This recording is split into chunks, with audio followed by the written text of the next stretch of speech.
¿Sí me escuchó? Sí, dime, ¿qué pasó? Ay,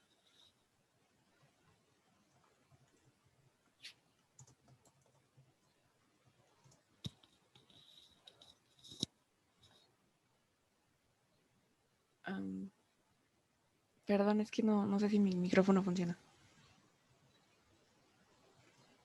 Sí, te escuchamos.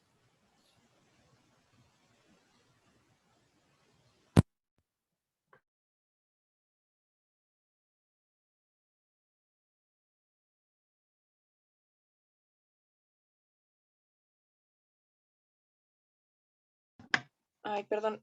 ¿Ahora sí me escucho? Creo que Sí, sí. Ok. Bueno, buenos días, compañeros. Yo soy Nayeli Rico y yo les voy a exponer el día de hoy el tema de amenorrea. Si en algún momento tienen alguna duda, sí me pueden decir o me pueden parar porque el tema en realidad es sencillo, pero como sí está involucrado mucho con el tema que vimos ayer de las hormonas, espero que no haya muchos como huecos. Ahora, para empezar, ¿qué es la amenorrea? Creo que en realidad todos aquí conocemos bien ese término. Es la ausencia de la menstruación en la mujer y así lo definen prácticamente todas las guías. Ahora, en su clasificación la podemos dividir en 3 o en 2 dependiendo el lugar en que la consulten. Pueden ser tanto fisiológicas como primarias como secundarias. Um, En este caso, las fisiológicas son pues las más fáciles, ¿no? En este caso podemos tener a la edad prepuberal, que pues obviamente las mujeres o las niñas que todavía no han alcanzado esa edad o que todavía no tienen madurez suficiente de las gónadas, pues no tendrían por qué tener una menstruación normal. La otra causa fisiológica muy importante que siempre hay que descartar en todas nuestras pacientes en edad fértil o reproductiva es el embarazo. En la lactancia también vamos a tener una menorrea fisiológica por las concentraciones elevadas de la prolactina y obviamente, perdón, Lolita Yala, y obviamente en la menopausia. Y hay que estar bien conscientes que la amenorrea, tanto primaria como secundaria, puede estar relacionada con cualquier parte del eje hipotálamo, hipófisis, ovario, endometrio.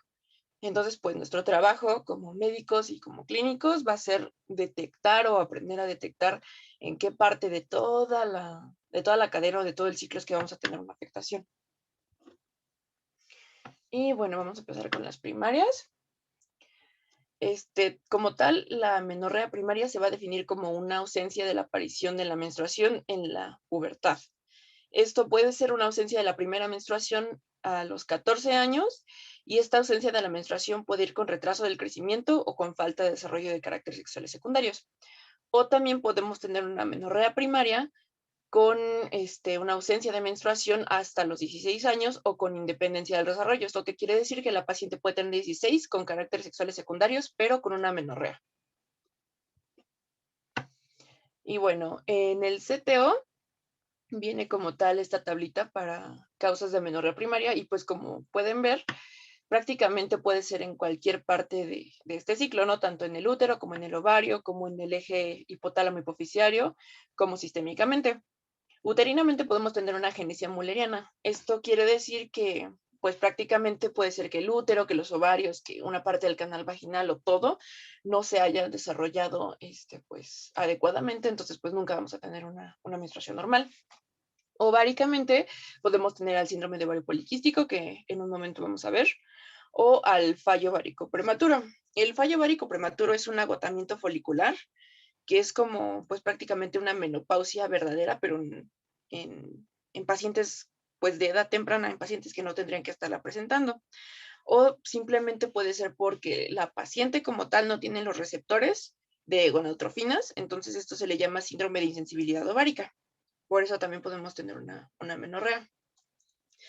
Pasando a las causas hipotálamo hipofisiarias, este tipo de causas las vamos a conocer como hipogonadismo, hipogonadotropo, perdón. Y bueno, aquí podemos tener la pérdida de peso, el ejercicio intenso, el retraso de la constitución corporal, la hiperprolactinemia, como les mencioné hace rato, el hipopituitarismo, perdón. O obviamente pacientes que han sido sometidas a cirugías generales o a radioterapias, es muy probable que tengan amenorreas. Y bueno, sistémicamente, obviamente enfermedades como la diabetes, las cardiopatías, enfermedades inflamatorias o alteraciones endocrinas, propiamente como la tiroides, bueno, patología tiroidea o síndrome de Cushing, también nos van a desencadenar amenorreas. Aquí se me olvidó mencionar algo muy importante. La disgenesia gonadal es prácticamente cuando no vamos a tener ovarios funcionales. O sea, los ovarios van a estar sustituidos o reemplazados por unas cintillas fibrosas y no vamos a tener folículos ováricos. Entonces no vamos a tener hormonas ováricas que nos ayuden a estar regulando pues todo el ciclo que el doctor nos hizo favor de explicarnos ayer. Entonces, al no tener hormonas que van a producir los ovarios, no vamos a tener feedback negativo y las hormonas pues van a estar pues muy elevadas. Y obviamente estas pacientes pues normalmente tienen alteraciones cromosomales, pero más adelante se los voy a explicar. Bueno, obviamente nosotros bien sabemos que durante la pubertad van a aparecer los caracteres sexuales secundarios. El desarrollo mamario en las mujeres se debe a los estrógenos ováricos y el desarrollo del vello axilar y pubiano a los andrógenos que las mujeres vamos a producir. Porque obviamente durante el desarrollo una ausencia de los andrógenos va a hacer que el feto pues desarrolle caracteres externos femeninos. Entonces, por eso nosotras las mujeres con nuestro cariotipo XX vamos a desarrollarlos porque es lo que nos va a dar la ausencia de los andrógenos. Sin embargo, si tenemos una mujer con cariotipo XX que tiene caracteres androgénicos o que tiene exceso de andrógenos, va a tender a desarrollarse hacia lo masculino, porque obviamente la presencia de estos andrógenos en la pubertad es lo que nos va a dar el vello axilar y pubiano, como les acabo de mencionar. ¿Hacia dónde tiene que ir orientado nuestro diagnóstico en el caso de una amenorrea primaria? Hacia los antecedentes perinatales infantiles, hacia la presencia de enfermedades endocrinológicas y sistémicas, hacia los tratamientos que puede haber recibido la paciente, como es la radioterapia, la quimioterapia, o algo muy importante, los antecedentes familiares de pubertad retardada, porque obviamente si tenemos una paciente de, no sé, 15 años que llega por amenorrea, pero resulta que su mamá también tuvo una menarca hasta los 16, 17 años, pues sí podemos tomarnos pues ese año, ¿no? Para ver si es pues prácticamente por antecedente familiar. Aunque la causa más frecuente de amenorrea primaria, según el CTO, es disgenesia gonadal, que es lo que les expliqué previamente. Y bueno, a las pacientes nos van a llegar y lo que nosotros vamos a tener que hacer es una valoración de su estado general, nutricional, la relación entre el peso y la talla, su evaluación neurológica básica. Vamos a tener que examinar a esta paciente para buscar los caracteres sexuales secundarios. ¿Por qué? Porque el examen clínico y el enfoque para el diagnóstico están basados en el desarrollo de los caracteres sexuales secundarios para poder encontrar la causa. Y obviamente tenemos que realizar, aunque, bueno, si la paciente lo permite, obviamente, un examen ginecológico y ecográfico para valorar los genitales internos. Ahora, lo siguiente que les voy a presentar se ve un poquito, pues, grande y que espanta. Yo lo sé, pero voy a tratar de explicárselos de la mejor manera. Esperen. Ajá. Bueno, ya que llega nuestra paciente y le hicimos su examen físico completo y vamos a decir nosotros, pues tiene una amenorrea primaria, como les dije, lo primero que vamos a hacer es ver si tiene caracteres sexuales secundarios. En el caso de que esta paciente sí tenga caracteres sexuales secundarios, lo siguiente, por razones obvias que tenemos que hacer, es una ecografía del útero, porque puede ser que pues prácticamente no tenga útero, ¿no? Entonces, si el útero está presente o normal, a lo que nos va a llevar a nosotros a pensar es en que hay una obstrucción en el tracto de salida de ese útero. Esto nos puede, bueno, obviamente ya nosotros vamos a pedir permiso, revisamos a la paciente y algo que podemos encontrar es algo que se llama síndrome de himen o de himen imperforado o de septo vaginal transverso imperforado. Y este tipo de patologías no va a ser tan difícil pues diagnosticarlos porque obviamente la paciente va a tener una menstruación normal, pero al himen estar imperforado, la sangre se va a empezar a acumular y la paciente va a cursar con dolores, con malestar y pues con como edema en la parte baja del abdomen. Y aquí el tratamiento en realidad es muy fácil, ¿no? Es pues perforar el himen y se supone que así tendríamos que corregir esto. En el caso de que no haya una obstrucción en el tracto de salida, nuestro diagnóstico se va a ir automáticamente al lado de amenorreas secundarias. Ahora, en el caso de que la paciente tenga amenorrea y no tenga presencia de caracteres sexuales secundarios, en lo que nosotros vamos a estar pensando, pues ahora ya es medir los valores como tal de FSH y LH. En el caso de que los valores de FSH y LH estén elevados, vamos a conocerlo como un hipogonadismo hipergonadótropo, perdón. Y como les dije, a lo que nos va a llevar esto es hacerle un cariotipo a la paciente. ¿Por qué? Porque este tipo de padecimientos normalmente pueden estar relacionados con síndrome de Turner, como lo vemos ahí, o con alguna disgenesia gonadal y disgenesia ovárica. Y bueno, el tratamiento obviamente en estas pacientes que tengan disgenesia gonadal o que no puedan producir sus propias hormonas va a ser tratamientos de sustitución. Ahora, en el caso de que la FSH y la LH estén muy disminuidas por abajo de sus valores normales, vamos a estar pensando en lo contrario, en un hipogonadismo hipogonadótropo. Si la paciente es menor de 16 años y no tiene sospecha de retraso puberal, obviamente podemos esperar, ¿no? O sea, hasta los 16 años para continuar con nuestro diagnóstico. Pero si la paciente es mayor de 16 años, vamos a tener que realizar un estudio neuroendocrinológico completo o un screening prácticamente de todo el eje hipotálamo hipofisario gonadal, para así poder ver si la patología va a ser en el compartimento orgánico o es una patología que va a estar involucrando a, pues sí, a todo lo endocrinológico como es hipotálamo hipófisis. Bueno, eso creo que es todo por la explicación de este primer diagrama. No sé si tengan alguna duda de este. Espero que no. Bueno, si se me olvidó aclarar. En el caso de síntomas neurológicos, nos estamos refiriendo a anosmia, cefaleas y alteraciones visuales. ¿Por qué? Porque esto nos puede estar hablando de alguna especie de tumor. Y eso es a lo que nuestro diagnóstico tiene que ir orientado también. Bueno. Ya, la que sigue, creo. Y ya vamos a pasar entonces a las amenorreas secundarias. Las vamos a definir como una desaparición de la menstruación por más de 6 meses, o sea, en pacientes que ya menstruaban, que dejan de menstruar. En adolescentes, una vez más, la vamos a estar relacionando con pérdida de peso, puede ser por estrés, por ejercicio, por anorexia nerviosa, por síndrome de ovario poliquístico, falla ovárica precoz. Y obviamente en estos pacientes lo primeritito que vamos a tener que hacer nosotros es descartar un embarazo. Nuestra anamnesis va a tener que obviamente abarcar todos los antecedentes gineco-obstétricos de la paciente, si toma fármacos, si son anticonceptivos, si ha tenido enfermedades endocrinológicas o sistémicas previas, y obviamente si tiene sofocos o galactorrea, hirsutismo, alteraciones del peso o disfunciones, otros trastornos que nos puedan ayudar a orientarnos un poquito más a un diagnóstico correcto.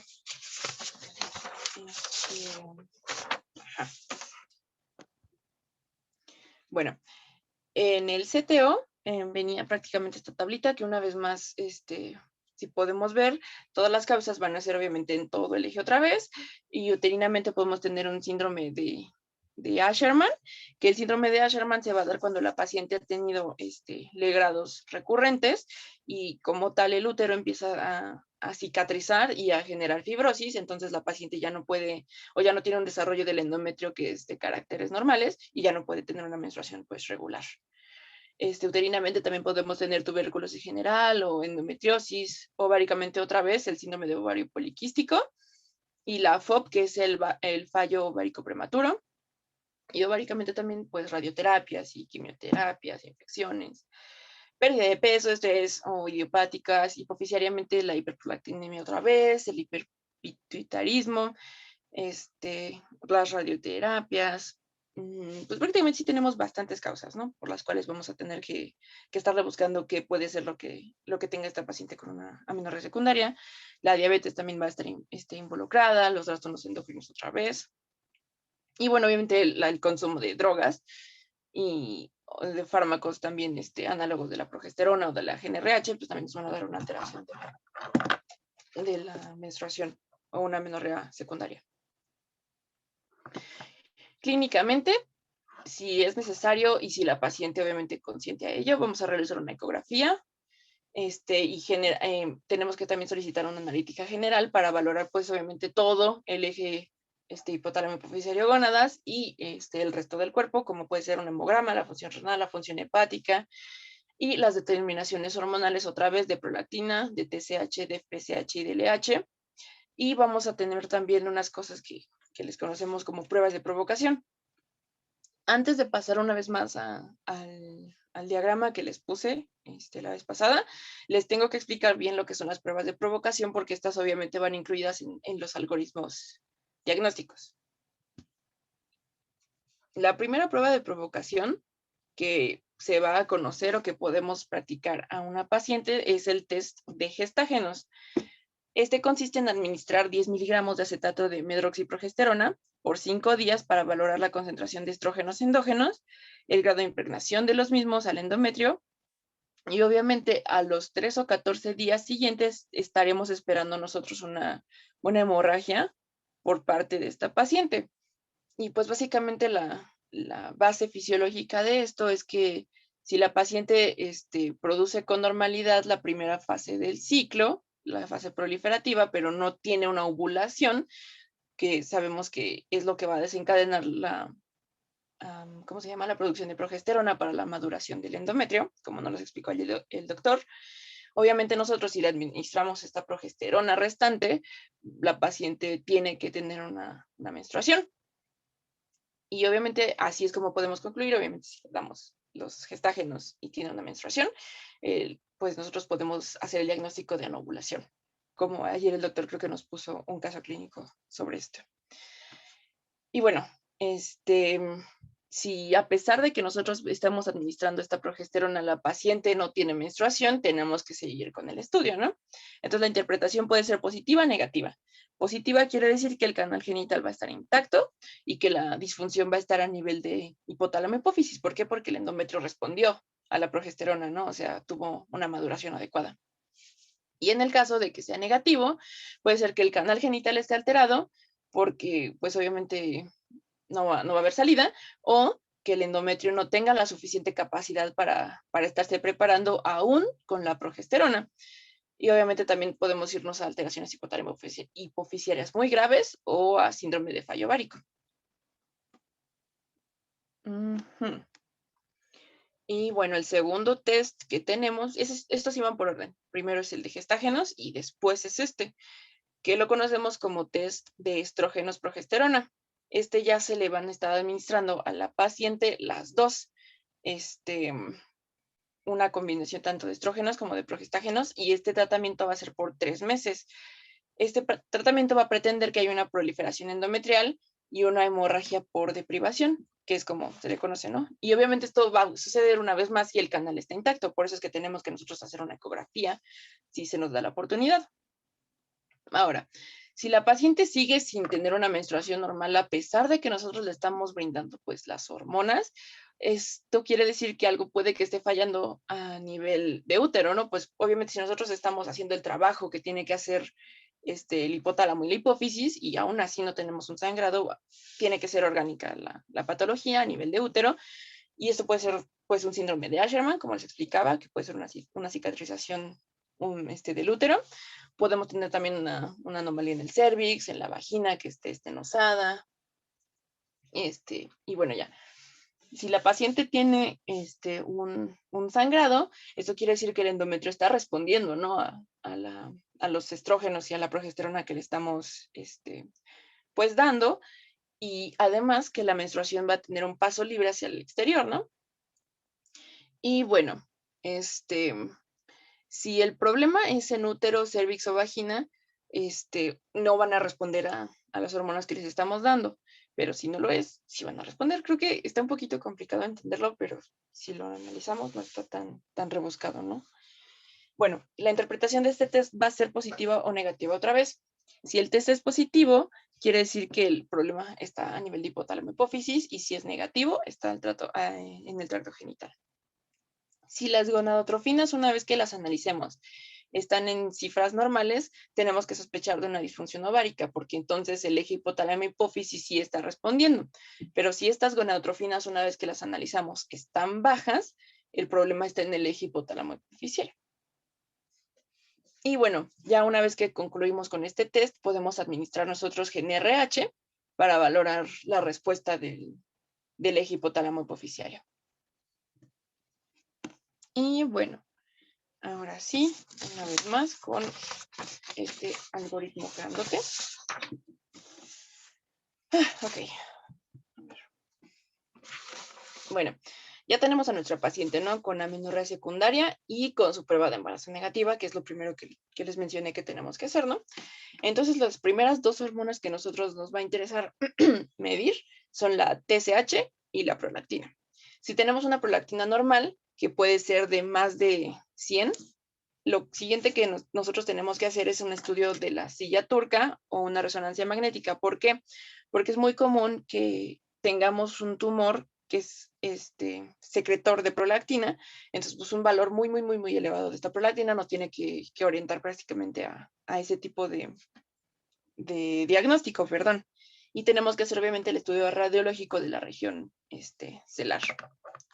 Y como dato pues cultural, el adenoma hipoficiario secretor de prolactina es el adenoma más común, y obviamente el tratamiento para esta amenorrea y para este tumor pues es tanto médico como quirúrgico, y pues eso ya va a ser según el tamaño, la característica, etcétera, etcétera. Y obviamente si la prolactina está baja, pues nos va a llevar a considerar pues otras causas, y de acuerdo a la causa que encontremos va a ser el tratamiento. Ok. Así. Ahora, si la prolactina está normal, nos vamos a ir con la TSH también. Obviamente, si esta TSH está elevada, el diagnóstico va a ser un hipotiroidismo primario, y el tratamiento para este hipotiroidismo va a ser obviamente pues etiológico, ¿no? Tenemos que tratar ese hipotiroidismo para poder tener una menstruación normal. Ahora, si estas dos hormonas están normales, lo siguiente que tenemos que hacer nosotros es la prueba de la progesterona, que fue la que les describí al principio, y ya les había dicho, ¿no? Que el diagnóstico va a ser anovulación o por síndrome de ovario poliquístico, ¿no? Y obviamente si esta paciente quiere embarazarse, el tratamiento va a ser la inducción de esta ovulación.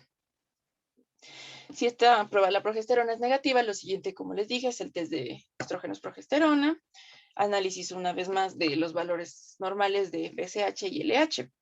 Y otra vez, si estos valores están aumentados, es hipogonadismo hipergonadótropo, que es lo que nosotros vamos a tener que estar orientados, y puede ser por fallo prematuro, por síndrome de insensibilidad ovárica, que es lo que ya les había explicado, y la terapia va a ser hormonal y sustitutiva. Y si estos están disminuidos, lo siguiente que nosotros tenemos que hacer es tratamientos etiológicos, ¿no? Que es prácticamente todo el algoritmo pasado que les expliqué. Y si aún así este test de estrógenos y progesterona es negativo, tenemos que estar pensando en síndrome de Asherman, y el tratamiento de este síndrome es quirúrgico. Y espero que se haya entendido por qué nos vamos a estar orientando hacia esos diagnósticos. Y eso es todo de mi parte. No sé si el doctor quiera agregar o corregirme algo. O ustedes que tengan alguna duda.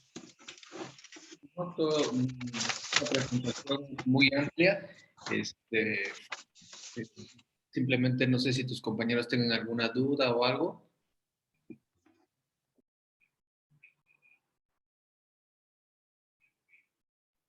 Yo no alcancé a apuntar, Nayi. Uno es hipogonadismo, hipogonadótropo, y el otro. Ahí está, amiguito. Dice en donde están los valores anotados. No sé si se alcanza a ver. Hasta abajito.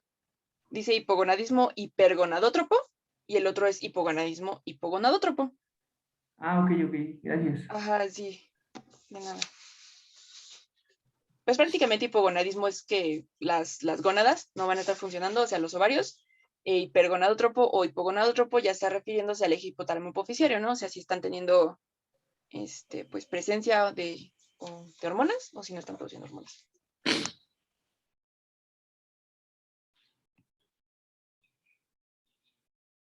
¿Sí entienden la definición de hipogonadismo? hipergonadotrópico e hipogonadotrópico.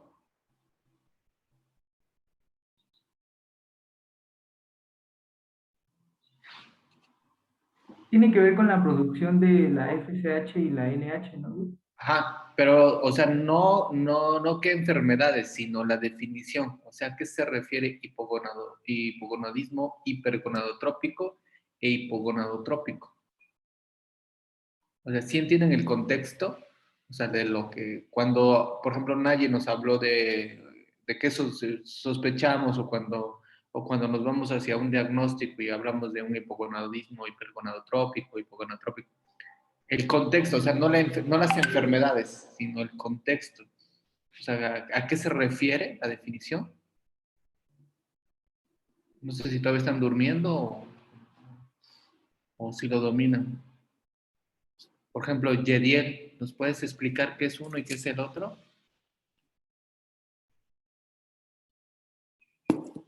Porque no hay dudas, ¿no?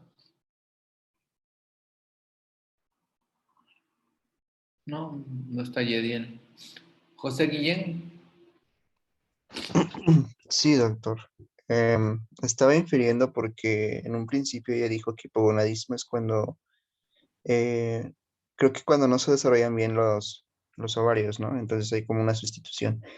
Entonces ahorita estoy viendo las gráficas y veo que, ok, hipogonadismo tal vez es eso, pero hipergonadótropo e hipogonadótropo, como dijo ella, se debe más al eje hipotálamo hipoficiario. Entonces, cuando es hipo, existe tal vez una alteración en el eje hipotálamo hipoficiario, lo que va a desencadenar la no liberación de estas hormonas folículo-estimulantes que ya lo vimos posteriormente. Entonces, cuando es hipo, como ahí también se ve, la FSH y tanto la LH van a estar disminuidas, menores a 5 unidades, creo que es internacionales por mililitro. Y cuando es hiper, a pesar de que es hipogonadismo, pues es mayor a 40. Entonces yo lo relaciono de esa manera, no sé si estoy bien. Exacto. En conclusión, quiere decir que hipogonadismo es que no hay producción de hormonas, estrógeno o progesterona. Lo podemos definir así, o que la falla está en el ovario, cualquiera de las dos. Por eso se llama hipogonadismo. Hipo quiere decir que hay una mala producción de estrógeno o progesterona, o que la falla, o que el punto es en el ovario. O sea, alguna situación hay en el ovario que hace que no haya adecuadas hormonas. Hipogonadotrópico quiere decir que FSH y LH están bajas. Hipergonadotrópico quiere decir que FSH y LH están elevadas. ¿Por qué es importante tener este contexto, entender esta situación? Porque lo que les puso Naye, los algoritmos, siempre manejamos algoritmos. De hecho, el de Naye es muy completo, ¿ok? Pero quiero que esté muy claro. A lo mejor se pueden confundir o perder en una parte del algoritmo, pero necesito que quede claro porque si yo les pregunto, entre ellos a Naye, ¿cuál es la primera causa de hipogonadismo hipergonadotrópico? ¿Cuál sería?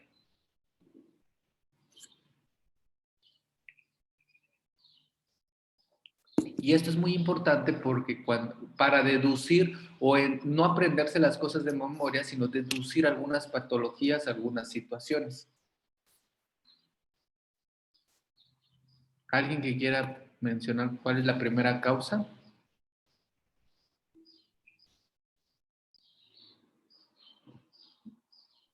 No sé ¿No? si está correcto, pero... Ay, perdón. Ah, no, adelante, adelante. Bueno, yo iba a decir que por necrosis hipofisiaria. ¿Ok? Es que bueno, eso venía en el artículo, pero no sé si estoy bien. ¿Qué más, Iván? Yo iba a decir que es un hipogonadismo hipogonadótropo puede ser por una No. amenorrea hipotalámica por ejercicio físico. Ajá, pero la causa es, la que yo comenté es la primera causa de hipogonadismo hipergonadotrópico.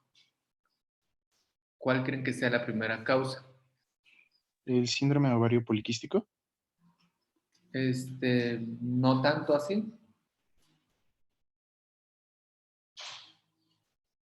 Es bueno, la primera causa, ok, hipogonadismo hipergonadotrópico, ¿ok? Es la menopausia. Ahora, Eric, ¿me puedes decir por qué es la primera causa? Bueno, no tanto por qué es la primera, ¿por qué se llama hipogonadismo hipergonadotrópico? ¿Qué crees? No hemos visto el tema, ¿ok? Pero necesito nada más el razonamiento con base a lo que vimos en la clase anterior. Razonamiento nada más. Recuerden que siempre les digo que en el nombre lleva la penitencia.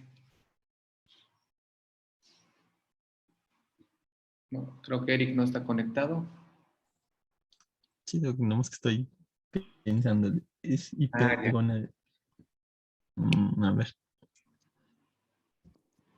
Ya te dije la clave. Ya te dije, menopausia es la primera causa. Ok.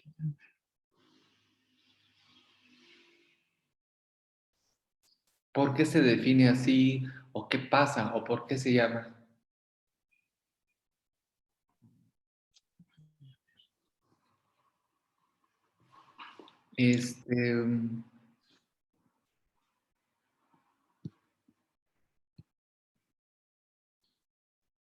Por eso Naye preguntó si había alguna duda. La clase de Naye estuvo muy completa, ¿ok? Tal como ella misma lo explicó, tal vez de repente se puede ver un poquito pesado el algoritmo, es simplemente de comprenderlo, ¿no? Lo que nos comentó Naye, ¿no? Y efectivamente, y eso es lo que quiero, que utilicen el razonamiento. Si no hay dudas, es porque queda claro, ¿no? Toda esta situación. Entonces necesito, como desenredar un poquito todo esto y que ocupen su razonamiento.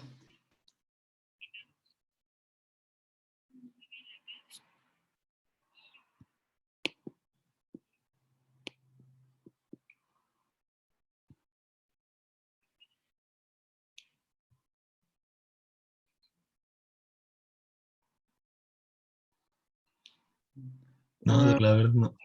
Bueno, vamos a compartir. ¿Puedo estar detectando la función de compartir la pantalla? Sí. Déjenme, les voy a compartir esto. Ok. Bueno, ¿alguien que quiera participar?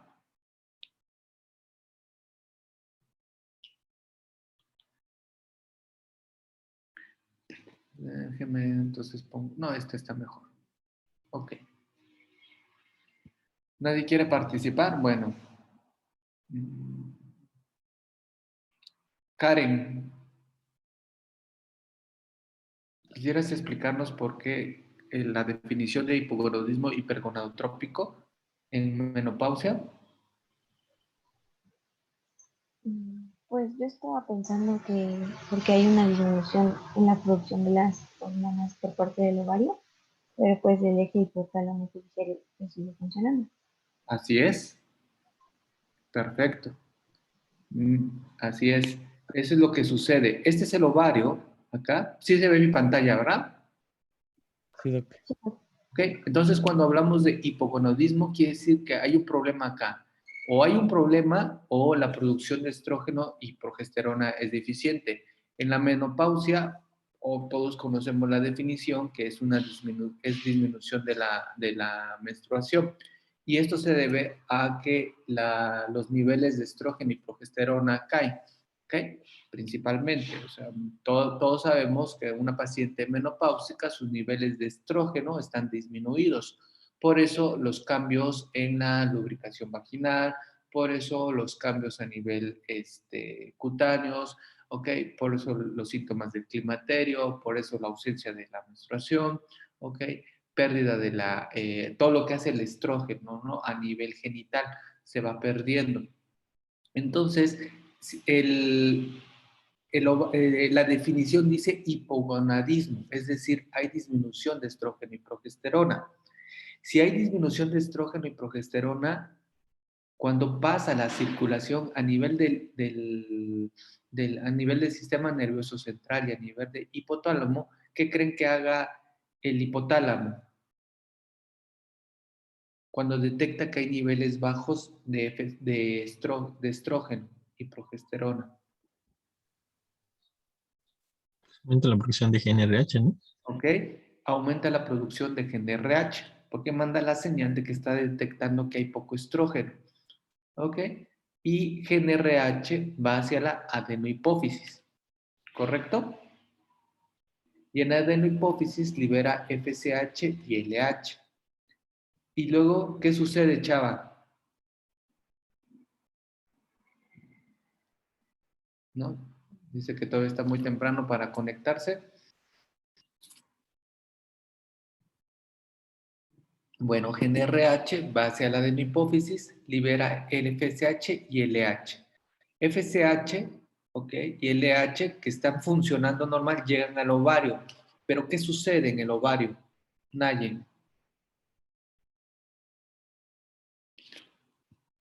Perdón, sí, el ovario ya no va a tener respuesta pues normal. Exactamente. ¿Y qué sigue haciendo FSH y LH? Se van a seguir produciendo. Por eso la Exacto. gónada es hipogonádica y el ciclo está pues muy excitado, o bueno, muy estimulado. Exactamente, entonces por eso la definición es hipogonadismo, es decir, no hay estrógeno, no hay progesterona, o la falla es a nivel del ovario, hipergonadotrópico, es decir, las hormonas FSH y LH están muy elevadas. ¿Por qué? Porque este eje está intacto. GnRH va de hipófisis, FSH, y como no hay nadie que lo frene, pues se sigue produciendo más y más y más y más, y FSH y LH aumentan. Antes de que existiera toda esta bioquímica farmacéutica, ¿de dónde creen que sacábamos FSH y LH para las pacientes para inducción de ovulación? Pues de las pacientes menopáusicas. Porque eran excesos de FSH y LH de donde se obtenían estas hormonas para después producirlas. Actualmente ya no lo utilizamos, actualmente ya se produce FSH y LH a nivel bioquímico. ¿Okay? Naye y nos hizo el favor de ponernos las tablas de FSH y LH. La regla general es aprenderse que FSH y LH deben de estar por debajo de 10. Si están por arriba de 10, ya es anormal. Entre 10 y 20 ya se llama falla ovárica precoz. Es decir, si alguien de ustedes, un ejemplo, ¿no? Me comentara, es que tengo alteraciones en la menstruación y todo, y medimos FSH y LH, y FSH está por arriba de 10, vamos a poner un ejemplo 13, yo me asustaría porque a su edad ya están teniendo una falla ovárica precoz. Es decir, ya se me está yendo hacia una menopausia y no es normal. ¿Ok? Por arriba de 20 ya se define como menopausia, cuando la FSH está por arriba de 20. ¿Por qué? Porque está elevada. Ojo, este es el error número 1, porque piensan que menopausia, si la menopausia es el cese de la producción de la menstruación y por lo tanto es la caída a nivel hormonal en una paciente femenina, pues FSH debe de estar disminuida. Ese es el error número 1. Piensan que no, FSH va a estar elevada porque es el eje hormonal sigue intacto. Donde está la falla es a nivel del ovario. FSH no puede actuar en el ovario, ya no puede interactuar, por lo tanto no hay nadie que frene a la producción de GnRH y FSH.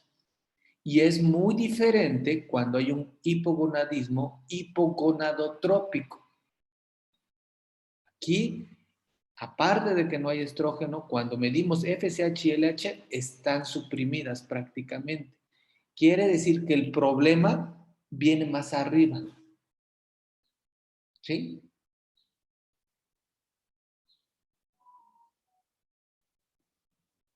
¿Ok? ¿Dudas hasta acá? Doctor, entonces, bueno, en la tablita que nos puso Naya hace ratito, venía que FSH y LH debía ser menor de 5. ¿Es el mismo criterio? Sí. ¿Qué depende?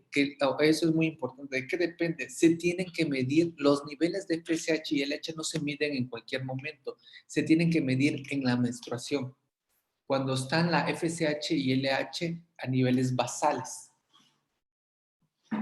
Así es. Por lo regular, los niveles pueden llegar hasta 4 en niveles basales. pero la condición es que FSH y LH se midan en los 3 primeros días de la menstruación. Así es como se deben de medir los niveles hormonales. Si ustedes a una paciente le miden el nivel hormonal en un ejemplo, vino con ustedes hoy, tómese FSH y LH, eso no es válido. Se tiene que tomar FSH y LH en niveles basales. ¿Va?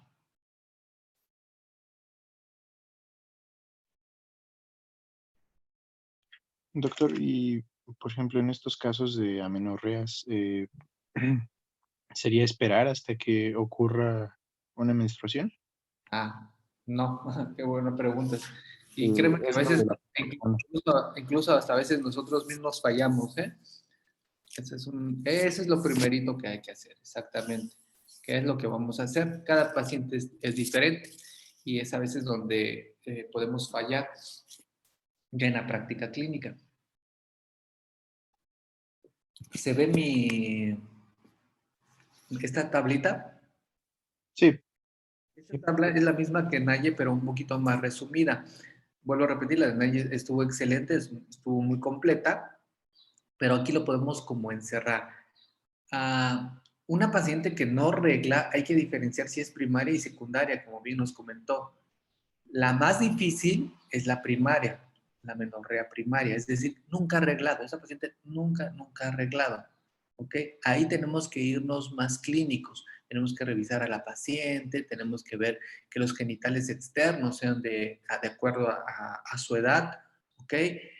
Principalmente tenemos que hacer una exploración vaginal, tenemos que hacer un ultrasonido para determinar cuál es la causa por la cual no ha arreglado.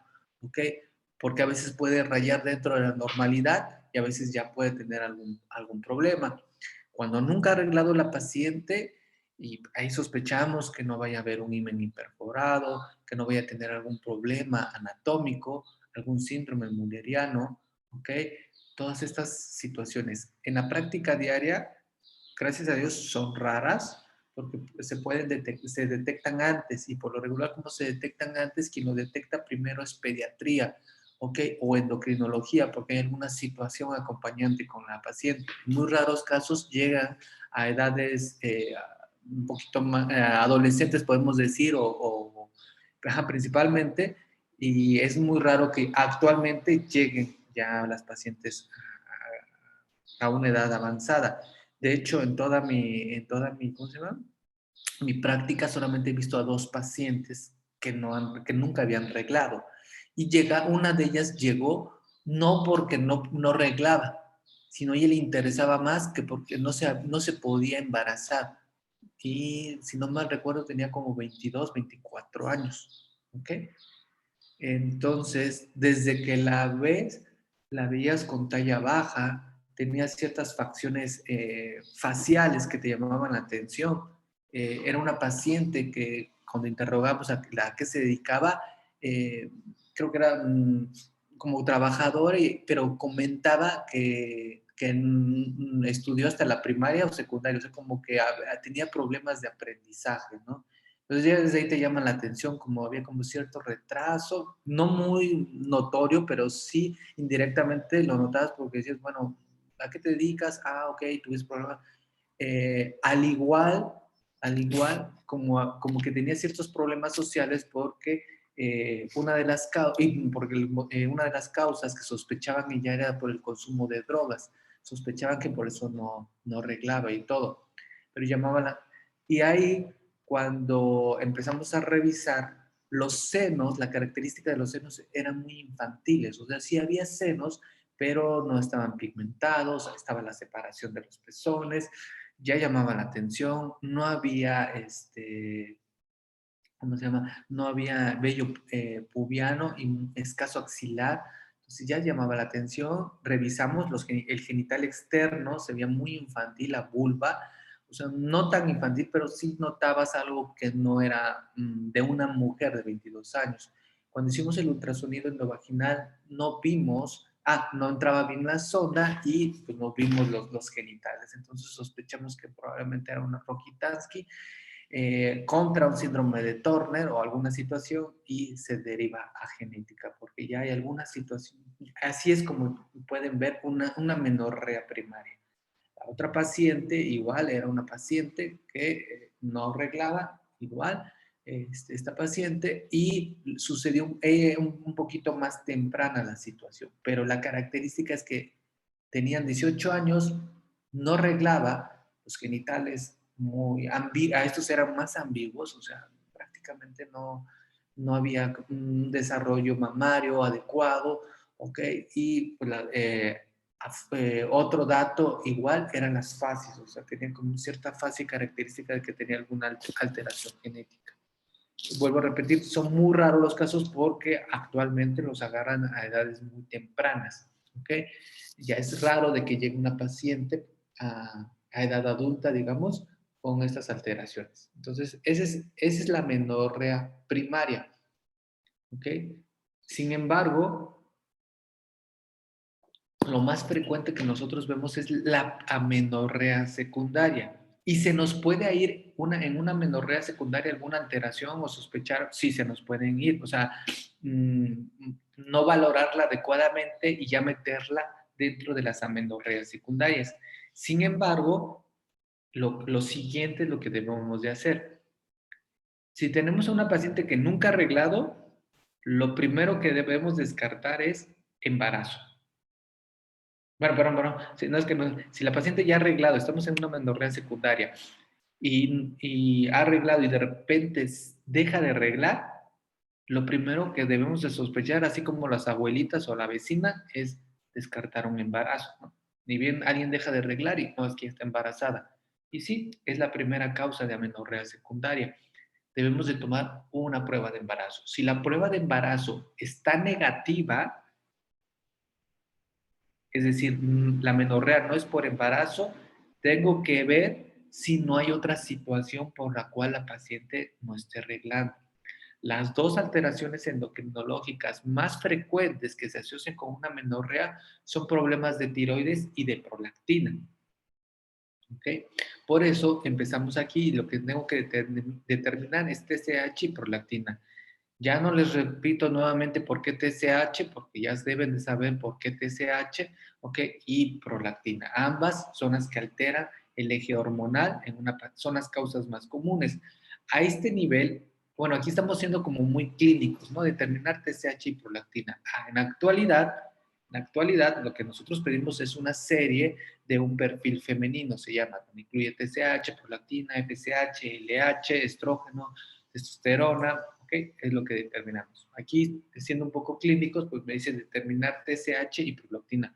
Si estos están alterados, porque es la primera causa, pues damos tratamiento sobre la alteración. Es muy común que las pacientes en algún momento de su vida, las pacientes femeninas lleguen a tener alteraciones de la tiroides. Es la primera causa endocrinológica, ¿ok? Por eso vimos embarazo y tiroides, ¿ok? Si están alterados, pues damos tratamiento. Si la TSH y prolactina o el perfil está normal, voy a hacer el test de progesterona. Y es lo que comentamos, es una paciente que no regla. Hicimos un ejemplo ficticio, ¿no? No sé, era amiga de alguien de ustedes que no reglaba y como no regla, pues le damos progesterona, ¿no? Es una paciente que regla cada 3 meses, cada 2 meses y no regla, pues lo que primero que le voy a dar es progesterona. ¿Por qué? Porque la progesterona, ¿qué hace, Eric? Había cuenta que ayudaba precisamente a la maduración, sí, para preparar el endometrio, ¿no? Para que recibiera como tal el óvulo fertilizado. Pero cuando doy progesterona, ¿qué hago entonces? Pues, ¿Qué hago con ese endometrio cuando doy progesterona? Lo madura, ¿no? Para que crezca. Engrosamiento. Ok, lo que vamos a hacer es acelerar la maduración. Y al acelerar la maduración, vamos a provocar. pues ya como toda la menstruación, ¿no? Así. Recuerden que el estrógeno hace que crezca el endometrio. La progesterona lo madura, pero lo madura tanto que lo llega a desprender. ¿Correcto? Entonces, si yo doy progesterona, hago que ese endometrio de esa paciente madure y por lo tanto regle. Si yo a esta paciente que no regla, le doy progesterona y regla, ¿Dónde está el problema?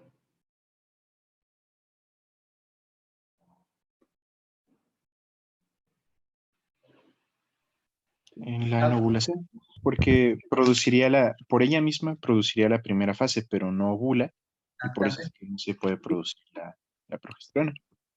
Voy a cambiar de diapositiva. Que- Ella tiene todo esto, todo esto, todo esto. Porque hay endometrio, hay todo, pero no completa esta fase. Porque no se desprende.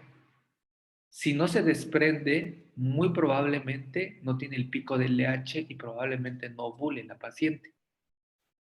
Por eso es que las pacientes cuando, en este caso que hicimos el lunes de una paciente ficticia donde le dábamos progesterona y regla, automáticamente ya sabemos que esa paciente 90% no ovula.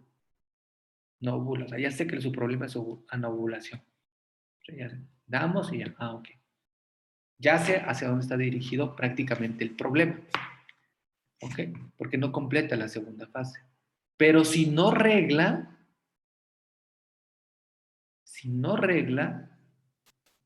lo siguiente es que doy un set de estrógenos y progesterona. ¿Qué voy a hacer con el estrógeno y progesterona? Voy a simular un ciclo artificial de la menstruación. Esto es, a lo que voy a dar aquí son anticonceptivos, ya sea anticonceptivos o ya sea dando estrógenos en la primera fase, es decir, la primera mitad, los primeros 14 días, y los otros 14 días dar progesterona. Voy a imitar un ciclo menstrual. Lo más fácil es dar anticonceptivos aquí. ¿Okay? Yo voy a imitar un ciclo menstrual, es decir, yo voy a imitar todo esto. ¿Ok? Si regla la paciente, si no regla, perdón, al imitar un ciclo artificial, quiere decir que hay alguna alteración anatómica. ¿Por qué? Porque yo estoy dando todo esto. Todo esto.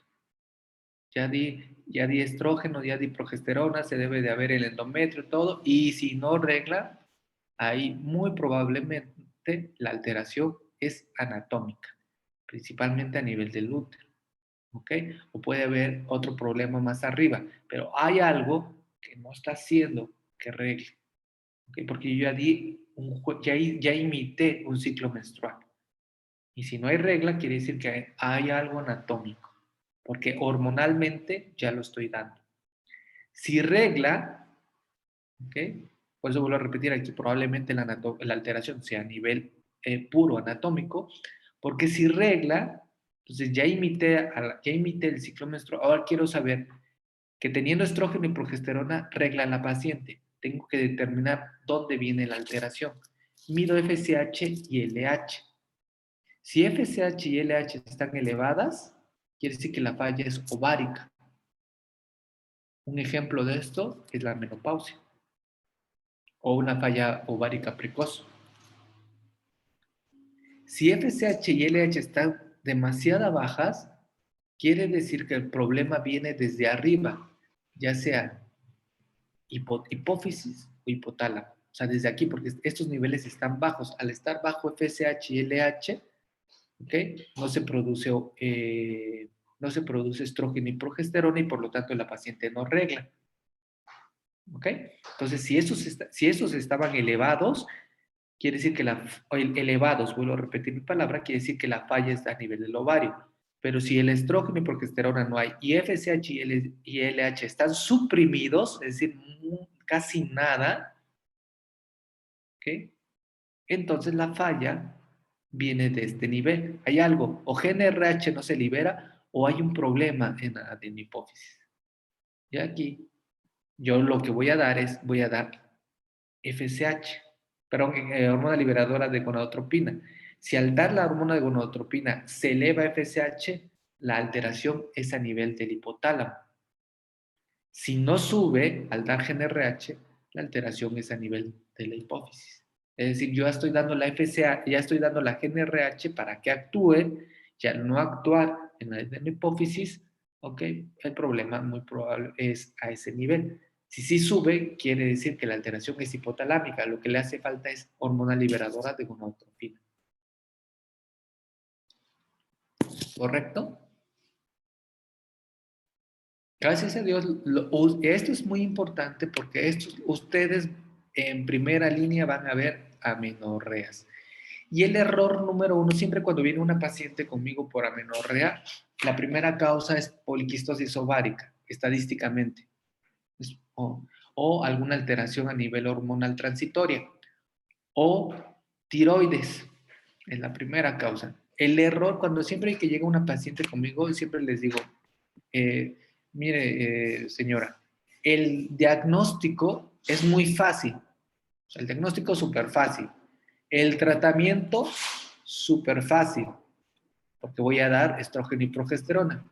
La causa es la que vamos a investigar. Esa es la que tenemos que investigar. El error número uno de los médicos cuando dominan esto, porque si se fijan es muy fácil y ustedes esto lo van a ver diario en su consulta. Diario. Esto es la primera causa de consulta ginecológica junto con ovario poliquístico, ¿okay? Porque van de la mano. El error número uno es que escuchan a la paciente, no arreglo, pues sabe muy fácil que voy a dar anticonceptivos o progesterona, tú. La señora agradecida, la curaron, todo. Pero nunca investigaron la causa. Entonces, sí, esto es muy común, porque siempre vienen pacientes que ya vimos a fulanito, ya vimos a perengano, ahora ya venimos con usted, ¿por qué no? Y les vuelvo a repetir, yo siempre les digo a mis pacientes, miren, el tratamiento que les dieron es el ideal, efectivamente es correcto, yo también voy a dar lo mismo o vamos a continuar. Sin embargo, lo que tenemos es que investigar cuál es la causa. ¿Okay? Y eso es con el perfil hormonal, con el ultrasonido y determinar por qué esta paciente está teniendo la alteración. ¿Va? ¿Dudas para continuar con el tema de poliquistosis ovárica? No, doctor. Todo bien, doctor. Perfecto.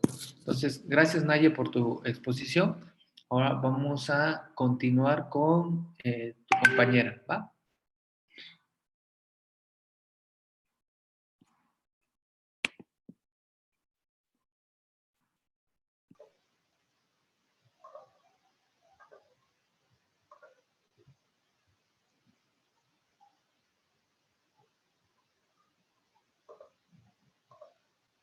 ¿Ya se ve en la pantalla? Ya se ve. Ok. Bueno, compañeros, yo les voy a exponer el síndrome de ovario poliquístico.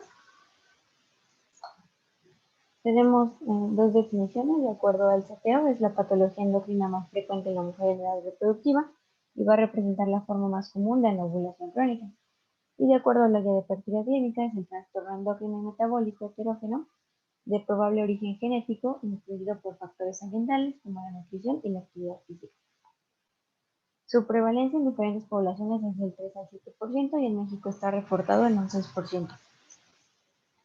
En cuanto a la etiopatogenia, como se dieron cuenta en las definiciones, hay muchos factores involucrados y también hay varias teorías de por qué se produce y les voy a comentar algunas de ellas.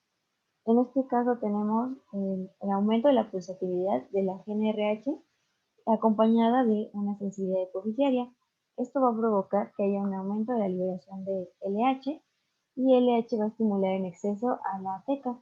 Esto va a provocar una hiperplasia tecal y esto nos va a dar como consecuencia una sobreproducción de andrógenos ováricos. También puede haber influenciado por factores ambientales, por factores genéticos, el eje hipotálamo hipoficiario o alguna anomalía de la paciente, como puede ser resistencia a la insulina, perdón. En el eje hipotálamo hipoficiario, como ya les comenté, hay un aumento de la LH y también puede haber una disminución de FSH.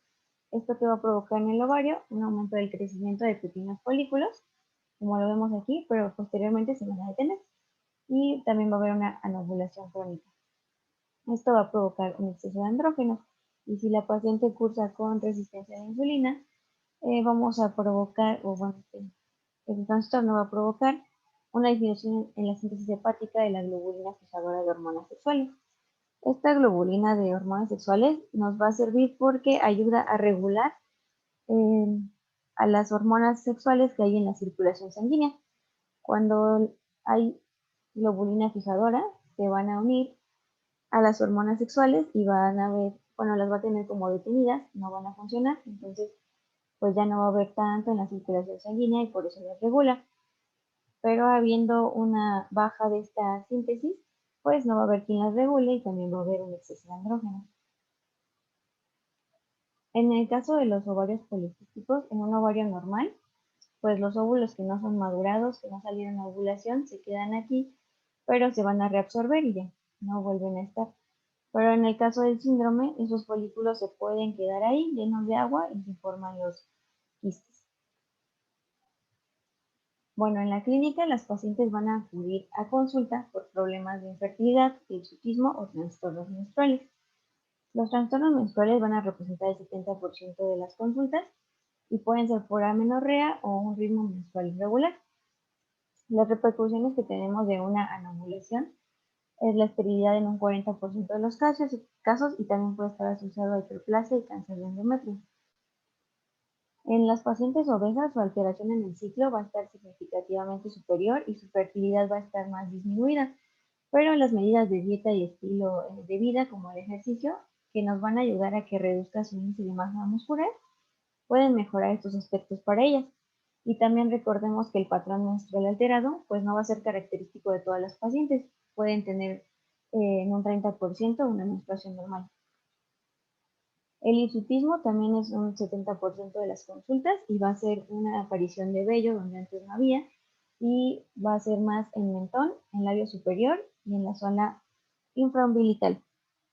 Y para medirlo o diagnosticarlo, ponerle un grado, tenemos esta tablita que es la escala de Freeman y Galway, donde tenemos, por ejemplo, en el labio un grado.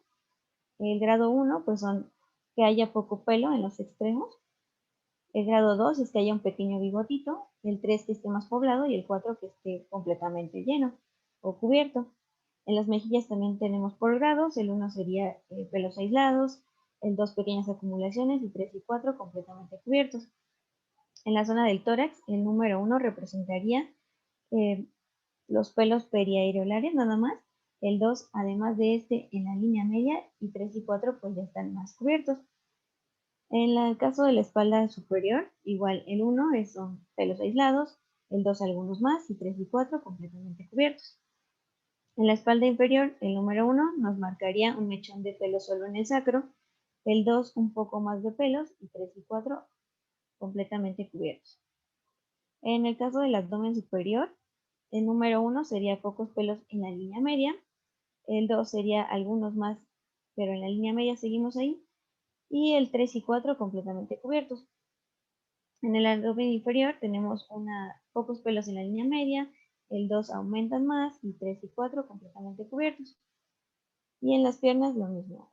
1 pues serían pocos pelos, el 2 se le agregan un poco más y 3 y 4 pues ya están completamente cubiertos y así podemos ponerle un grado a cada zona donde la paciente nos presente hirsutismo. Otras de las características de la consulta pues van a ser por una calvicie androgénica, la presencia de acné, obesidad o resistencia a la insulina, que en el 30% de las pacientes que tienen síndrome de ovario poliquístico van a presentar una intolerancia a la glucosa y también su prevalencia de diabetes mellitus va a aumentar de un 7,5 a un 10%. En el diagnóstico tenemos los criterios de Rotterdam, y lo vamos a considerar como un diagnóstico para ovario poliquístico si la paciente cumple con 2 de estos 3 criterios. El primer criterio es la oligoovulación y o la anovulación. Y tenemos el caso de las amenorreas primarias, como ya lo expusieron anteriormente. Aquí se define como la ausencia de menarquia cuando la paciente ya tiene 15 años o han pasado 3 años desde que inicia su pelarquia.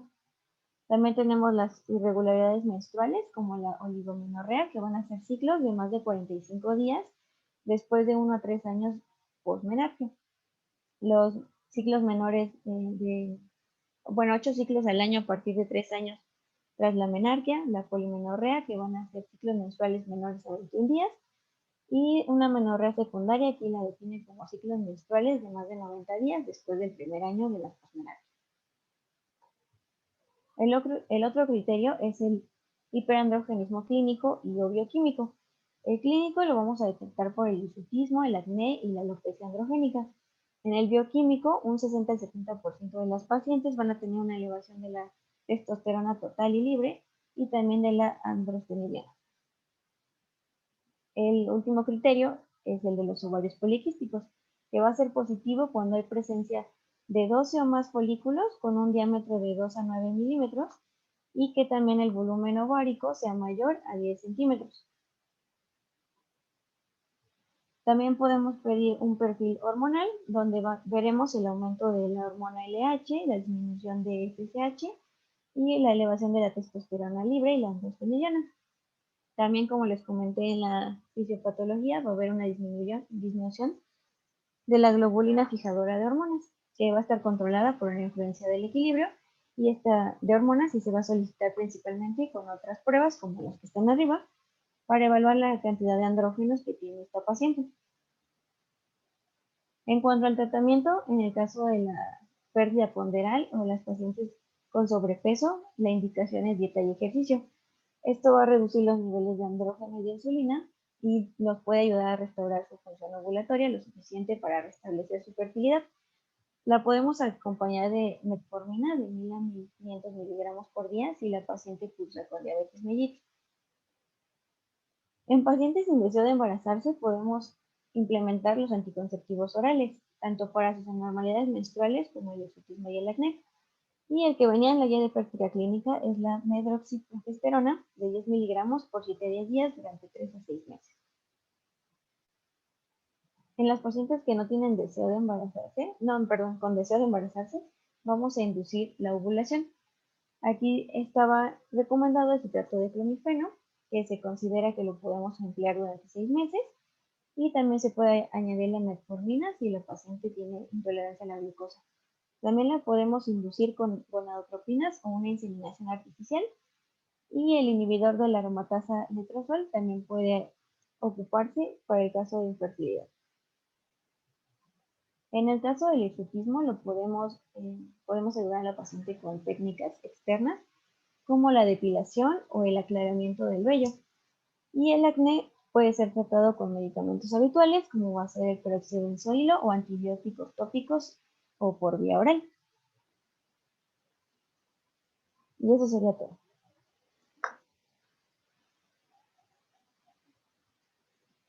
¿Tienen alguna duda?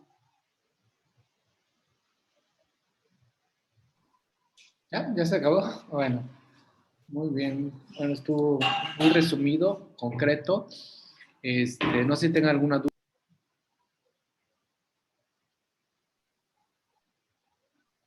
Bueno, yo tengo una. Mencionaban como tratamiento, doctor, el inhibidor de aromatasa, pero yo tengo duda porque tengo entendido que la aromatasa en las células de la granulosa hace la conversión de andrógenos o testosterona a estradiol.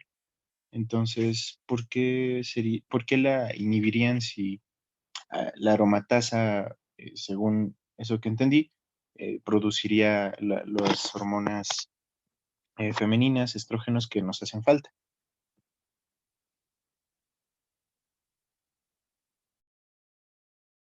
Pero porque se eleva más la FSH y LH al inhibir a la aromatasa. Lo que hace es inhibir la conversión de testosterona a estrógeno, pero como es un exceso de inhibidores de aromatasa, lo que pasa es que se produce más FSH y LH. Es como el citrato de clomifeno. El citrato de clomifeno lo que va a hacer es actuar en los receptores estrogénicos, pero no hace su lugar, por lo tanto se libera más FSH. En la aromatasa lo mismo sucede. Al inhibir la aromatasa, sí, al principio se va a producir un poquito más de testosterona, pero la función es que al inhibirla, pues la FSH se va a producir con mayor exceso, porque no hay ninguna conversión hacia estrógeno. Esa es la afinidad. Suena un poquito paradójico, pero junto con citrato de clomifeno, pero así es. Al final lo que se convierte es mayor producción de FSH, porque la conversión de las hormonas no llega a su finalidad. No se detecta el estrógeno, se libera más FSH. Ok, gracias, doctor. Era esa la ¿Alguna otra duda?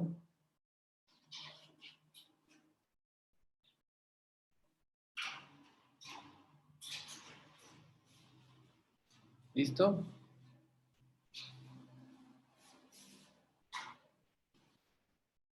¿Todo bien? ¿Quedó todo claro?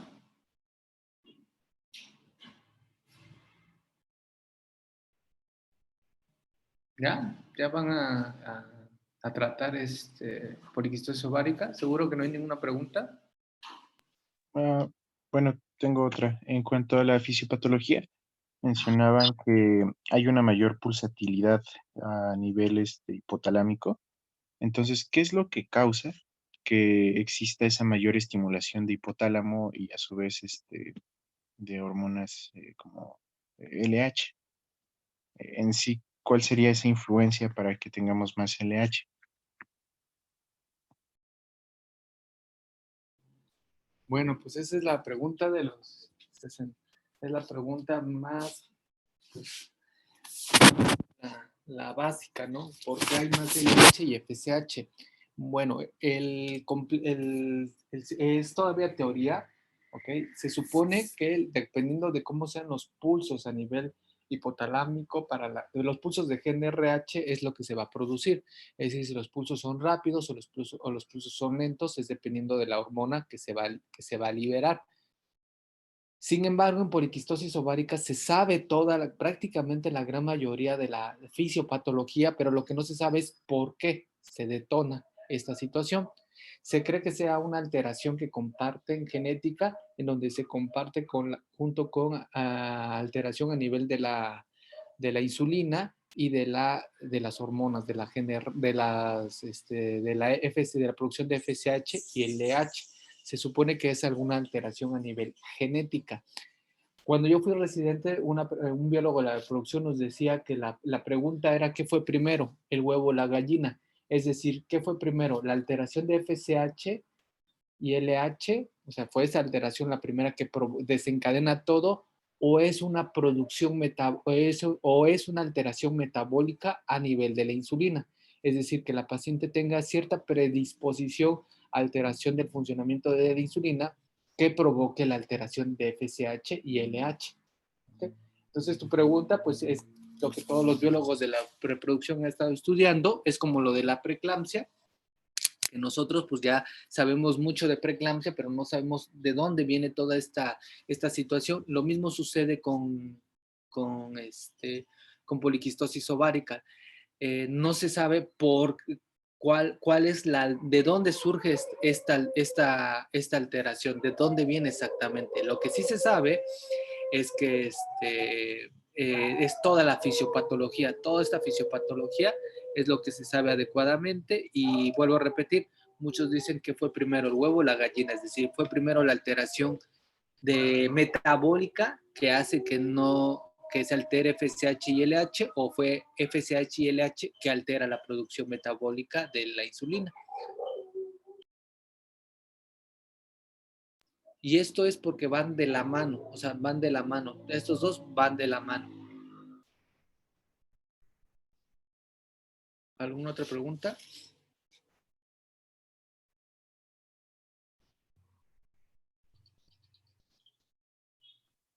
También, ¿cuál sería la indicación para el tratamiento quirúrgico? Y si Bueno. es que hay Ajá. un tratamiento.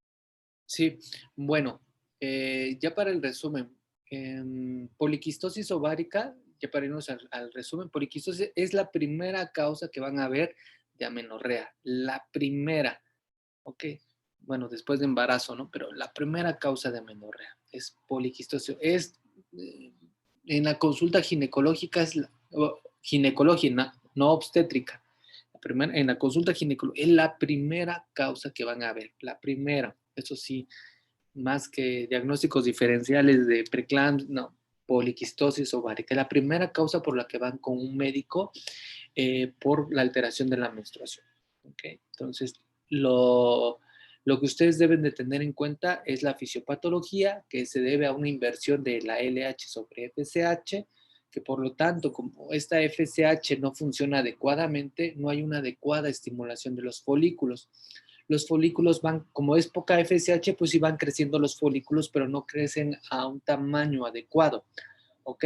Los folículos se quedan, miden por lo regular menor a 10 milímetros, es lo que miden estos folículos. Es decir, ¿se acuerdan cuando vimos la clase? Dijimos que cuando nosotros hacemos una inducción de la ovulación, cuando llega por arriba de 18 milímetros es cuando un folículo está adecuado para que ovule.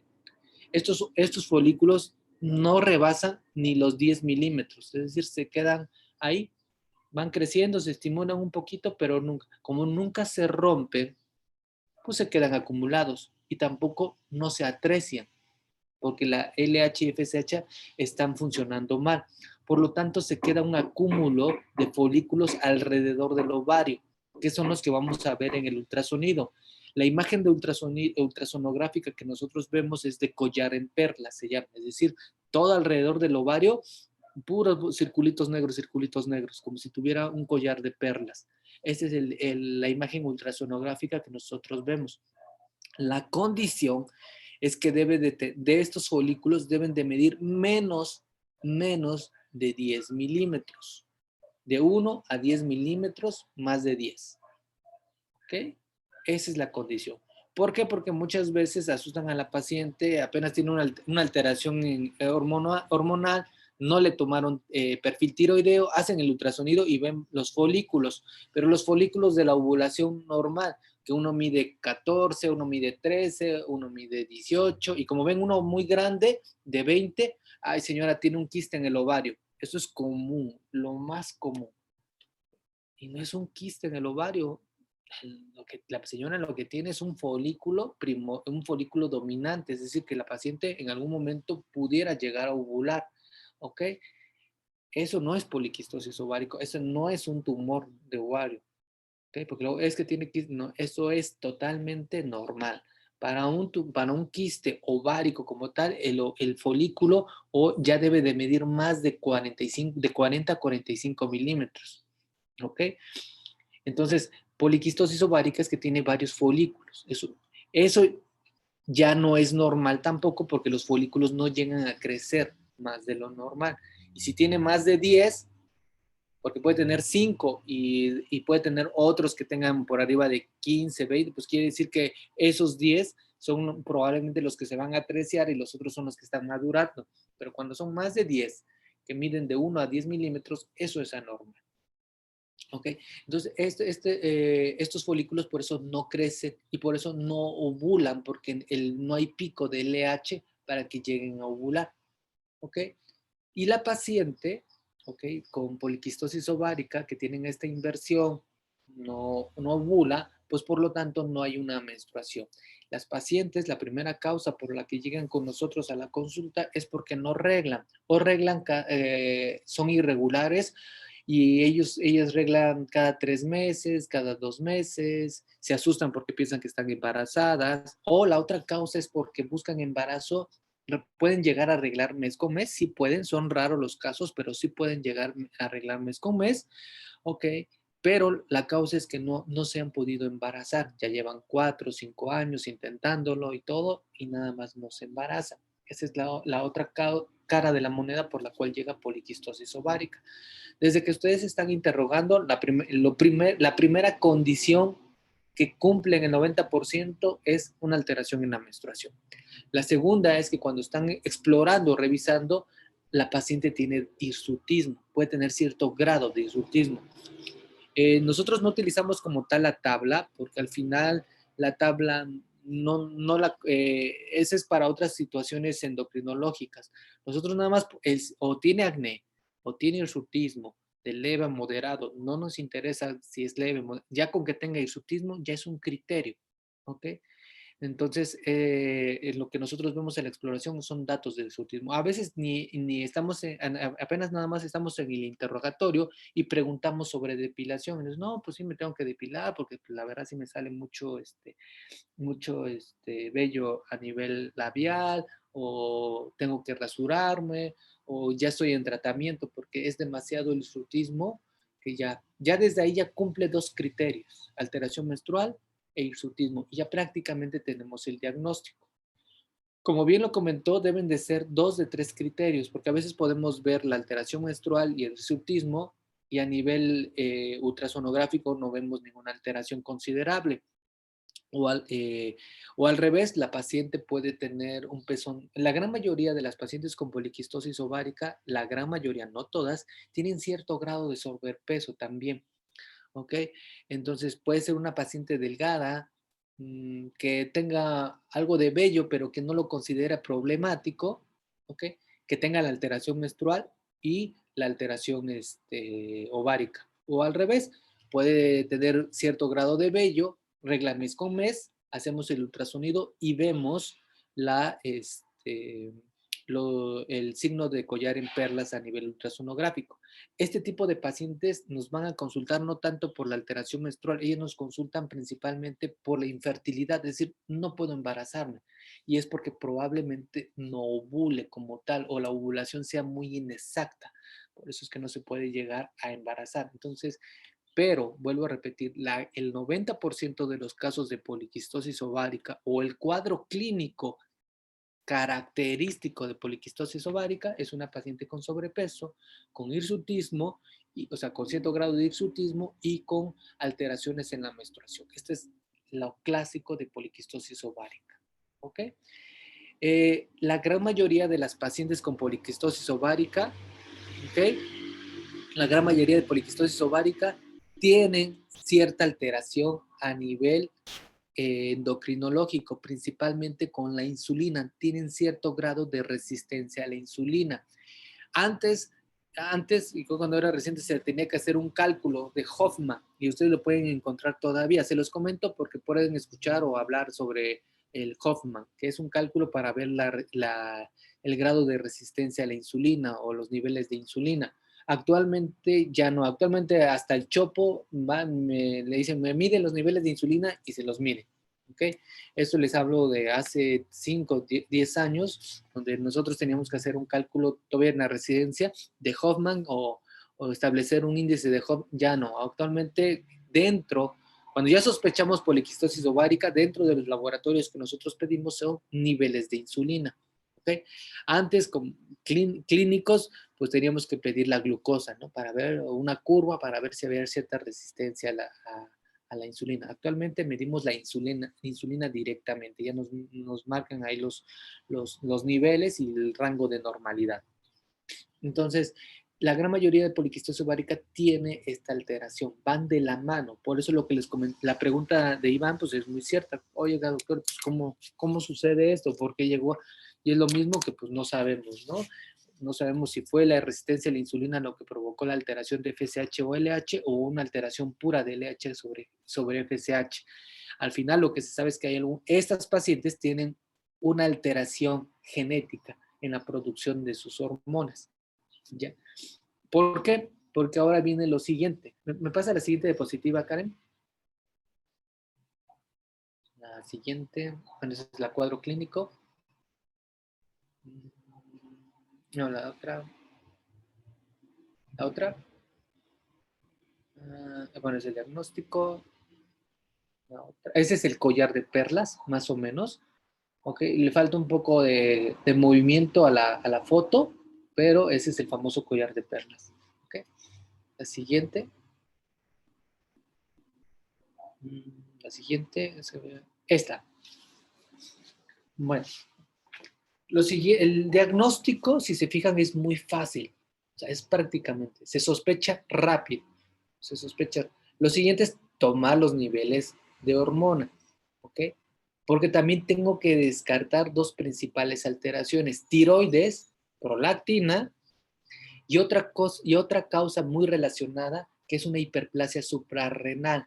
Es donde nos podemos confundir. Por eso tenemos que medir 17-hidroxiprogesterona. Porque si está elevada 17-hidroxiprogesterona, muy probablemente la paciente no tiene poliquistosis ovárica y lo que tiene la paciente es una hiperplasia suprarrenal. Por eso es que tiene hirsutismo, por eso es que tiene la alteración a nivel de la menstruación. Gracias a Dios, también son raros los casos de 17 de hiperplasia suprarrenal, pero es la primer diagnóstico diferencial que tenemos que hacer. El siguiente es con problemas de la tiroides o de prolactina, que son las primeras causas endocrinológicas que te podemos llegar a tener. Okay. Una vez que ya hicimos el diagnóstico, el tratamiento Es lo mismo le digo a las pacientes, su diagnóstico es muy fácil, el tratamiento muy sencillo, pero la resolución es muy difícil. ¿Y por qué?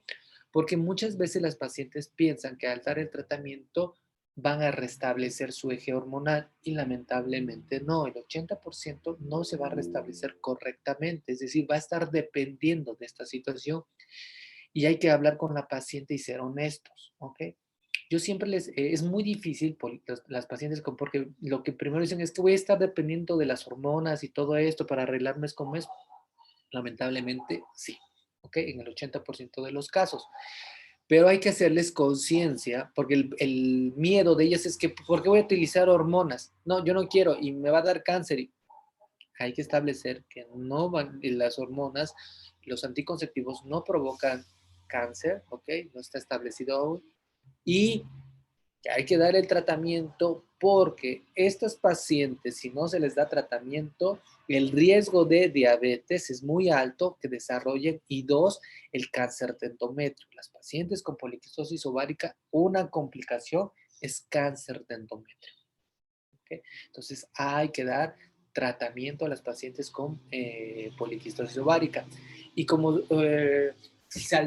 no, bueno, no es que no acepten, pero se confunden porque dicen, es que ya fui con el ginecólogo tal, ya fui con Perengano y me lo recomendaron a usted porque según que muy bueno. No es que lo que pasa es que hay que hablar con la paciente y decirles, mire, su alteración es endocrinológica. Yo siempre les hago la analogía a mis pacientes como un diabético. Si hay una yo siempre les hago así, pueden compararse con una paciente de 45, 50 años, obesidad mórbida, desayuna chilaquiles y come torta, tiene un descontrol, fuma, ¿ok? Y se hacen niveles de glucosa, los niveles de glucosa en 80, muy alto 90. Y se pueden comparar con alguien delgado, se cuida su alimentación y a los 40 años debuta con diabetes. La primera causa es ¿por qué ella sí y por qué yo no? Bueno, es muy sencillo. Hay alguna alteración a nivel genética que me predispone a alguna alteración en el metabolismo de los carbohidratos, así de simple, ¿no? Lo mismo sucede con poliquistosis ovárica. La paciente tiene cierta alteración genética que es muy propensa a esta alteración. En la paciente con diabetes, yo le tengo que dar tratamiento, ¿ok? Pero la primera pregunta es, pero a mi edad ya tengo que tomar metformina, pero no, pero ¿por qué? Y fulanita, ¿por qué no? Y yo, ¿por qué? Pues lamentablemente, genéticamente me tocó eso. Me aboco a la dieta, utilizo metformina, hago ejercicio y mis niveles de glucosa nuevamente se restablecen. Ah, entonces ya no tengo nada, ya me curé. Sí, ya no tomo la metformina, ya no hago ejercicio y pues ya, sigo haciendo mi vida normal. O no me sigo cuidando mi alimentación y a los pocos meses se vuelve a elevar los niveles de glucosa. Lo mismo sucede con poliquistosis ovárica. Damos tratamiento y la paciente mejora todo. Ya estoy curada 6 meses, porque el error común es determinar que 6 meses, 1 año. No, el tratamiento pues prácticamente ya va a ser un estilo de vida. Suspende esto y nuevamente se altera el ciclo hormonal, tiene alteraciones menstruales y todo. Esa es la conciencia que debe de tomar la paciente con poliquistosis ovárica, que ya tiene que tomar, que su estilo de vida ya va a ser así, cuidarse en alimentación, hacer actividad física o el uso de hormonales. Pero el uso de hormonales, la importancia es evitar un cáncer de endometrio, ¿ok? Y evitar diabetes a muy temprana edad. ¿Por qué? Porque la gran mayoría de pacientes con poliquistosis ovárica los estamos detectando a los 22, 24, 25 y si no se toma ninguna tratamiento, la paciente en pocos años, a partir de los 30 años, ya va a debutar con diabetes. No sé si se acuerdan que en los primeros inicios les enseñé cuando vimos aborto, una paciente que les estaban midiendo los niveles de hormona y la glucosa, una paciente que se embarazó 6, 8 semanas y ya manejaba, ella ya tenía el diagnóstico de poliquistosis ovárica, le costó 5 años embarazarse espontáneamente se embaraza y tiene niveles de una glucosa de 180. ¿Ok? Tenía 8 semanas de gestación. La paciente primero me dice, es que me hicieron el examen, es que cené cargado. ¿Ustedes creen que sea por eso? No. La paciente ya es diabética gestacional, porque si recordamos los cambios fisiológicos de obstetricia, la paciente debe de cursar incluso con cierto grado de hipoglucemia, y tenía 180.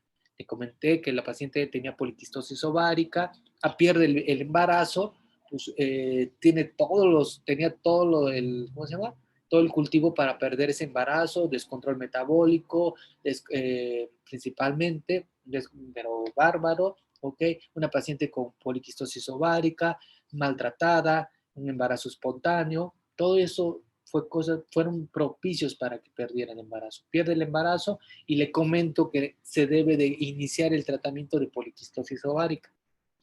Pues no creyó, se fue, a los 6 meses regresa, pues ya que le habían dicho varios médicos pues que tenía diabetes por muy joven, porque creo que tiene 30 años, apenas ya lo había cumplido los 30 años y ya tenía diabetes. Y esto se debió a que desde los 22 años que hicieron el diagnóstico, nunca se cuidó, nunca. O sea, nunca tomó conciencia de su patología. Entonces, el tratamiento es lo primero que le deben de comentar a la paciente es ejercicio. La paciente con poliquistosis ovárica ya debe tomar conciencia y un hábito de que esta paciente debe de hacer ejercicio y debe de ser un ejercicio aeróbico. ¿Y esto por qué? Porque se ha visto que el ejercicio aeróbico libera endorfinas y al liberar las endorfinas pueden restablecer a nivel hipotalámico el restablecimiento de hormona liberadora de gonadotropina a nivel hipotalámico. Recuerden que las endorfinas están relacionadas con la sensación de plenitud, ¿ok? De sensación de bienestar, perdón. Entonces, cuando hacen este tipo de ejercicios aeróbicos, ayudan a restablecer, pueden llegar a restablecer los niveles de GnRH, ¿ok? Por eso se considera un ejercicio aeróbico. Ok, lo siguiente es dieta. Deben de controlar, de tener cuidado en su alimentación. Es saber aprender a comer, ok, y utilizar metformina. Se ha visto que con la metformina y la dieta mejoran la resistencia a la insulina a la cual están asociadas y junto con la liberación de endorfinas, en algunos casos pueden llegar a restablecer el eje hormonal o ser más fácil restablecerlo. El tratamiento de base son los anticonceptivos. ¿Ok? Principal los anticonceptivos que tienen antiandrógenos y ayudan a mejorar cierto grado, y vuelvo a repetir mi palabra, cierto grado de hirsutismo y de acné. Los tratamientos que tienen antiandrógenos es el Diané. La gran mayoría de los anticonceptivos que tienen un antiandrógeno es el Diané, el Angie y el Yasmin. Si se fijan, tienen nombres de mujeres. Son anticonceptivos utilizados muy frecuentemente. ¿Ok? Y ojo, nunca les digan que va a mejorar el hirsutismo, porque las farmacéuticas así no los manejan, que si utilizas Diané, tiene el antiandrógeno, mejora el acné. En la vida real, nunca he visto que les mejore el hirsutismo o el acné, honestamente. O sea, cuando yo recién salí, como van las farmacéuticas y te explican, y mira, y la maravilla, porque tienen un antiandrógeno, y la lógica, suena lógico que si tienen esto, pues van a mejorar, pero en la vida real, honestamente, no les mejora el acné ni el hirsutismo, honestamente. Las farmacéuticas dicen que sí. Honestamente, yo mis pacientes nunca he visto. Para eso, para el hirsutismo y el acné, siempre los derivo con dermatología porque les van a dar medicamentos ya propicios para el acné y en el hirsutismo pues es 1000 veces mejor el tratamiento, ¿no? Lo que comentaba su compañera, procesos de depilación. ¿Okay? Los anticonceptivos, la caja viene de 21 tabletas y se va a dar una cada 21 días, una tableta diaria por 21 días. Se acaba la caja, este anticonceptivo se tiene que iniciar los primeros 5 días de la regla. Si son dentro de los primeros 3, es perfecto, ¿ok? Van a dar un anticonceptivo diario, una tableta diario, se acaba la tableta, o sea, se acaba la 21ª pastilla, y lo único que tienen que recordar es qué momento fue la última pastilla. Hoy estamos a 26, miércoles 26 de mayo. La siguiente semana, el siguiente miércoles, tiene que iniciar la siguiente tableta. Si son 21 tabletas y esperamos 7 días, hacemos una suma de 28. Lo que estamos haciendo es un ciclo artificial de cada 28 días. Y la paciente va a estar arreglando cada 28 días, cada 28 días. O sea, cada mes va a estar arreglando y su menstruación va a disminuir en volumen, va a ser más exacto. Si yo suspendo el anticonceptivo, pues la paciente regresa nuevamente a su estado con alteración. Es muy importante decirle que hay que utilizar el anticonceptivo para evitar el cáncer de endometrio. Las pacientes con poliquistosis ovárica son una de las complicaciones por no tratarse adecuadamente, se incrementa el riesgo de cáncer de endometrio y se incrementa mucho el riesgo de diabetes. Por eso es muy importante que tomen conciencia de su enfermedad. Cuando, lo mismo que decía ahí, la siguiente creo que era donde venía, si los planes eran no embarazarse, ahí si no desea embarazarse, pues anticonceptivos. Si desea embarazarse, la siguiente, ¿ok? Es con el citrato de clomifeno o con los análogos, o con los inhibidores de la aromatasa. Es como conseguimos la fertilización en estas pacientes. En estas pacientes, el tratamiento base, que lo puede hacer cualquier médico, es con el citrato de clomifeno. Esas pacientes, gracias a Dios, no tienen que ir a una fertilización de alta complejidad, es decir, a una fertilización in vitro o a una implantación de embriones, que lo hace un biólogo de la reproducción, ¿no?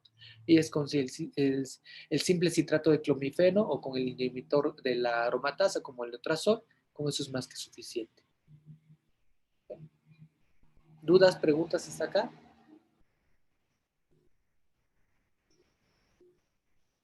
¿Todo claro?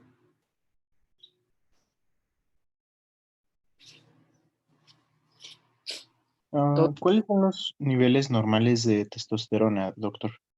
Es que depende. Los niveles normales de testosterona ya vienen graduados de acuerdo al día que se hayan tomado. Vienen percentilados ya. Nosotros utilizamos una calculadora para, de acuerdo al día que se tomó, se van percentilando. No hay como un valor establecido así de punto de corte. Ok. Va.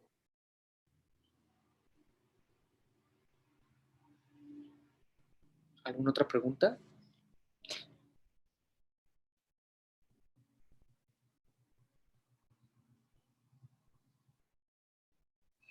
No, doctor, todo bien. ¿Todo claro? Ok. Bueno, si no hay ni más preguntas, pues nos vemos para la siguiente clase. Ok. Listo. Denme un segundito. Inductores, no,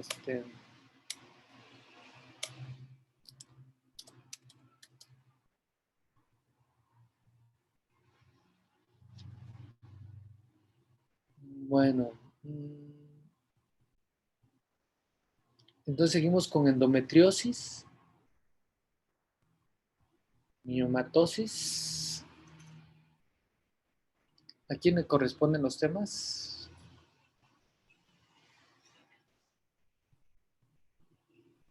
Sería a mi compañera Lucero y a Daniel.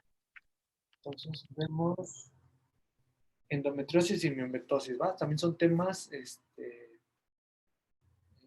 relativamente sencillos. Los vamos a ver los dos. Yo creo que eso los veríamos el lunes, ¿va? Vale. Los dos temas, endometriosis y miomatosis. Sí, doctor. ¿Ok? Listo. Bueno, nos vemos el lunes. ¿Dudas? Gracias, hasta luego. Ah, Si no hay nada, nos vemos ¿cómo se llama? El lunes, ¿va? Sí, doctor, gracias. Gracias, doctor. Muchas gracias, buen día. Gracias, doctor. Igual. Ya.